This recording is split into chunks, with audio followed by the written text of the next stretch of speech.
Oui, bonjour, bonsoir, bandeko balandi banamboka Congo, na pesi bino basombote, tozali le 4 décembre 2022. Bandeko na ngai nazolinga na ya lelo kolobela pona makambo ya 3 jours oyo tozosala ya nini ya de national oyo bato babombaki oyo bato bakufaki na Nord Kivu. Boyebi ke eza massacre oyo eza perpétré par les Tutsi toujours. Bandeko na ngai eza na bato oyo bazomona te na kati ya mboka oyo toza na kati ya danger moko ya munene oyo biso moko tozo koyeba te parce que ba Rwanda oyo bazoboma biso basali stratégie ndambo na bango baza na kati ya Congo ba oyo biso tozobenga keno baza ba Congolais na ndambo na bango baza kote mosusu kuna oyo baza kuna oyo eza piège oyo Banyarwanda basali biso mais ezali même baza motu moko et puis soki otali biso ya Congolais tozangi eloko moko oyo eza donc tolobela eloko ya décision ligne de principe ligne ya kotambola na ngo nde tozangi il faut koyeba ke puku oyo eza na kati ya ndako nde ebengaka puku ya libanda mais biso ya Congolais tozolinga comprendre biloko nyonso wana te. Alors tozo se compliquer par soi-disant constitution, soi-disant les accords, soi-disant les droits internationaux, tandis que ba droit wana ekoki kosala toloko moko te. Tala lelo nalandaki président de la République Félix Tshisekedi alobaki makambo moko ya bien, mais aza na mwa confusion ya ko reconnaître Banyarwanda baza na kati ya Congo ke no baza ba Congolais bandeko muto akosa bino te. Munyarwanda ya malamu azalaka te, azala utu azala tutsi aza mabe. Alors selon bango ba autorité na biso bazolobaki na kati ya Congo toza na Banyarwanda oyo baza na côté ya Congo na eza pe Banyarwanda ya Rwanda, tandis que soki totali ba oyo Banyarwanda toza nango awa bango nde baza à la base ya massacre nyonso oyo elekaka na kati ya mboka na biso awa. Donc ba massacre de Makobola, massacre de Kasika, massacre de Lusenda, massacre de Mwandiga, massacre de Katogota, massacre de partout Kishishelelo oyo bato bakufaki na kati ya église. Donc ce sont les mêmes gens qui sont ici dont nous considérons comme les Congolais. Alors stratégie eza wana kino kombo na bisaka bino depuis que kombo soi-disant Banyamulenge eza nde code eza nde mot de passe kobanda Masisi ti Fizi Banyarwanda nyonso baza wana ce sont des Rwandais, ce ne sont pas des Congolais. Il a fallu tozwa eloko moko boye biso Congolais po tozwa kimia. Il faut Congolais to bengana Banyarwanda nyonso. Rwandais ya malamu azalaka te tekino oyo nde aza boye oyo nde aza boye. Et puis soki tolingi tozwa kimia bandeko ba soi-disant ba droit international wana toti yango pembeni parce que soki to considérer ba droit wana jamais tokokenda ta place moko te, tokotikala toujours na kati ya boumbu ya Banyarwanda, tokotikala toujours na kati ya insécurité, tokotikala toujours tozokufa. Donc il faut koyeba keno tokoki ko se méfier na ba soi-disant ba loi wana parce que tozozuka nanu kimia mboka na biso. Alors tout ça nous devons d'abord se mettre debout ensemble dans l'unité et puis total même bito ba autorité na biso bolingi mingi makambo bapoto botika wana parce que il faut tout constituer na mboka na biso. Alors soki otali président de la République azoloba keno aboyi agression à Rwanda mais oyo baza na kochoyo et andemi bango. Alors donc si c'était que Banyarwanda wana vraiment baza bato malamu tala tozo ko reconnaître bango loi ko reconnaître bango mais bazo ko yokate baza toujours en collaboration par leur pays d'origine, hein. Même Makanika ici dans les hauts plateaux Sud Kivu il est en collaboration avec leur origine, hein? Alors si c'était que c'était des Bantous balinga qui va comprendre et puis va kotambala moko na idéologie que non ce sont des Congolais, le Congo endimi biso constitution Congo endimi biso balinga ba banda ko collaborer na mboka na Rwanda te, mais comme ce sont des Tutsi batu oyo ba mituna bango za la kawana toujours pona kokanisa koboma. Donc eloko wana ezoko bisa bango ateloko moko te makambo oyo Félix azokotisa biso na kati oyo akobenga oyo ba Kenya makambo ndeko na ngai. Ce ne sont pas des Kenyans, ce sont des Tutsis. Ceux qui ont tali, au tambour na base, ce sont des Tutsis. Vous pouvez croire que non, ils sont venus de l'Ouganda, du Rwanda, du Somalie, là, na Urundima. Alors, wale kaki kaka na Uganda, na Rwanda, na Kenya, pour kende ko lata kaka bateni. Félix azoko se compliqué na makambo na ya East Africa Community. Ba armée oyo azoko kotisa. Ekoya ekuya vraiment ekuya kosala kobimisa biso nani kotukisa biso awa. Donc il faut Félix atika makambo oyo. Alors d'ailleurs il y a pour le moment il y a un plan qui est en train d'être planifié pour na kotala comment favoriser Banyarwanda. Plan oyo ya bakara d'électeur oyo bazoka basala awa. Yana eza débat mosusu tokozwango. Donc il y a un plan na tango ba enrôlement awa bazolinga ba enrôler Banyarwanda ebele. Alors je vais vous donner même quelques données que nous avons dans d'autres émissions. Alors tout ça, donc il faut biso ba Congolais. Makambo oyo ya East Africa Community, makambo oyo ya ba Kenya, il faut na totelemela yango toboya yango. Toza na force ya ko se défendre. Soki toza na besoin ya ko se défendre. Tobinga ba mboka ya ba SADC.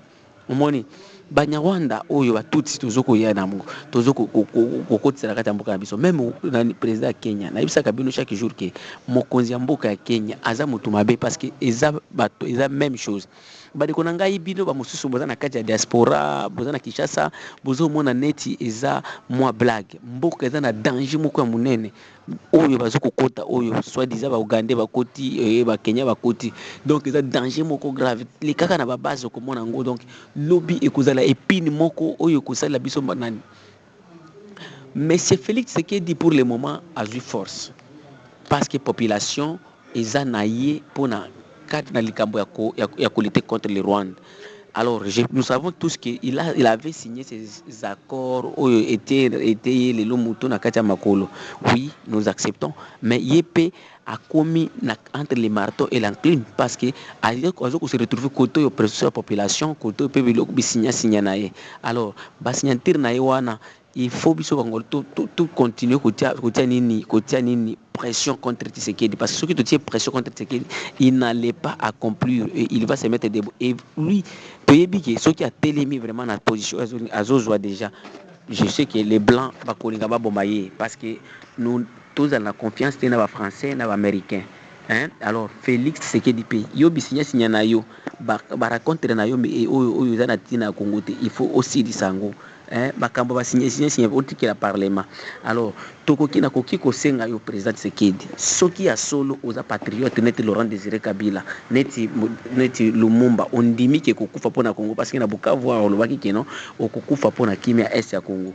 Ndeko na ngai tika makambo ba Union Européenne tika makambo États-Unis zo avion na yo kende Moscou pour le moment ceux qui ont les politiques à Moscou bazo ko protéger banani na bango ba alliés na bango tala Burkina Faso auti ko kanga même RFI na bango wana ya ba occidentaux. Donc pour le moment il faut biso moko total comment ko défendre mboka na biso ndima kokufa pona mboka et puis okokufa te soki otelemi na patriotisme ya solo parce que pour le moment population nyonso eza contre le Rwanda, population nyonso congolaise tout congolais eza toza lutter contre l'agression étrangère. Les manifestations za qui partout dans toute l'étendue de la République au monaki yango.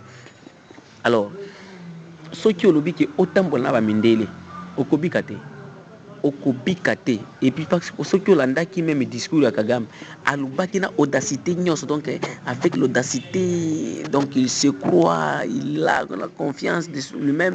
Donc tout ça il faut être biso na kati ya mito na biso.